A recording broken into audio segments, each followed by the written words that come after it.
आज हम आपको डिमॉन्स्ट्रेट करके दिखाएंगे कि आपने हाई स्पीड रोड को, हाईवेज को, मोटरवेज को कैसे ज्वाइन करना है। अभी हमारी गाड़ी खड़ी है लेक व्यू पार्क में। सामने जो रोड है वो है मैन मरी रोड, जिसपे गाड़ियों की स्पीड 100 या इससे अबव होती है।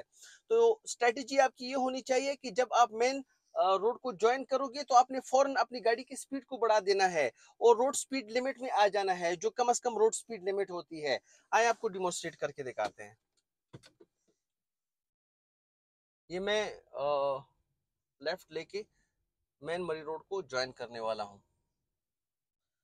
मैंने अभी से मिरर्स चेक किया, इंडिकेटर मैंने अप्लाई कर दिया है।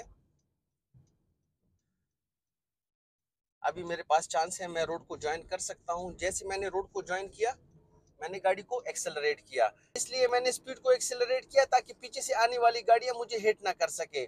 हमेशा याद रहे कि आपने स्लोली मेन रोड को या हाई स्पीड रोड को ज्वाइन नहीं करना, क्योंकि पीछे से आने वाली गाड़ियों की स्पीड हाई होते हैं और वो आपको हिट कर सकती हैं और एक्सीडेंट का सिचुएशन बन सकता है।